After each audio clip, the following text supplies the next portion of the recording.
आज के प्रसंग में आचार्य चाणक्य ने चाणक्य नीति के अध्याय 11 के श्लोक नंबर 2 में जो बात कही है, उन्होंने कहा है कि अपना धर्म त्याग कर यदि कोई व्यक्ति दूसरा धर्म अपनाता है तो वह 100% नष्ट हो जाता है। सुनिए, यह बात उनकी आगे चलकर मुगल काल में सच्ची साबित हुई थी। आचार्य चाणक्य का भारत भूमि पर पैदा होना भारतवर्ष के लिए बहुत ही सौभाग्य की बात है। आचार्य चाणक्य कहते थे, जो भी मनुष्य दूसरे धर्म के लोगों की बातों में आकर अपना धर्म त्याग कर दूसरे का धर्म अख्तियार कर ले, दूसरे के धर्म को अपना ले, वह कहीं का भी नहीं रहता। आचार्य कहते हैं कि अपने धर्म जिसमें वह पैदा हुआ था, उस धर्म के लोग उसे बहुत ही घटिया दृष्टि से देखेंगे तथा जिस धर्म को अपनाकर उसने दूसरे धर्म के लोगों के बीच में रहना शुरू किया, वह लोग भी उसका पूरा सम्मान नहीं करेंगे। चाणक्य नीति के अध्याय 11 के श्लोक नंबर 2 में आचार्य ने खोलकर कहा है, आत्मवर्गम परित्यज्य परवर्गम समाश्रयेत स्वयमेव लयम याति तथा राजायन धर्मतः।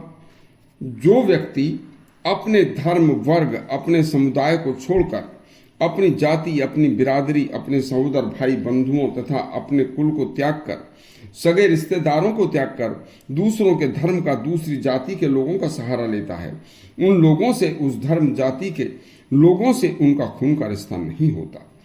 और यदि कभी अपने खून के रिश्ते के लोगों से किसी का झगड़ा भी हो जाए तो कभी संकट आने पर केवल वही खून के रिश्ते के लोग तो उसकी मदद कर सकते हैं, क्योंकि खून खून को पुकारता है।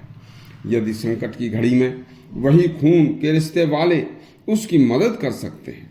इसलिए आचार्य चाणक्य ने कहा है कि कभी भी किसी के बहकावे में आकर जिस धर्म जाति में आपने जन्म लिया है, उस धर्म में अपनी जाति का, समुदाय का त्याग कभी मत करना। ऐसा करना अधर्म है और फिर वह व्यक्ति विधर्मी होकर अति शीघ्र नष्ट हो जाता है। ये आचार्य चाणक्य के शब्द हैं। आचार्य कहते हैं कि राजा को भी अपने धर्म की रक्षा करना उसका कर्तव्य है। जो राजा अपने धर्म की रक्षा नहीं कर सकता, उसका नष्ट होना तो तय माना जाता है।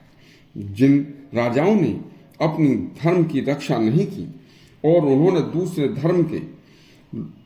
धर्म के मुसलमान शासकों के सामने समर्पण कर दिया, यह बात आचार्य चाणक्य ने बहुत पहले बता दी थी, जब तक इस्लाम का नामो निशान भी नहीं था। तो यह बात आचार्य की बिल्कुल सत्य बैठती है। आज उन अपने धर्म से विमुख हुए राजाओं का कोई वंशज तक नहीं बचा है, उन सभी के वंश भी नष्ट हो चुके हैं।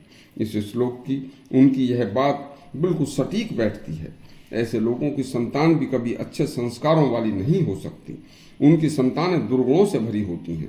यदि आपको आचार्य चाणक्य का इस श्लोक का अर्थ अच्छा लगा हो तो हमारा चैनल सब्सक्राइब करें और घंटी दबाएं। धन्यवाद।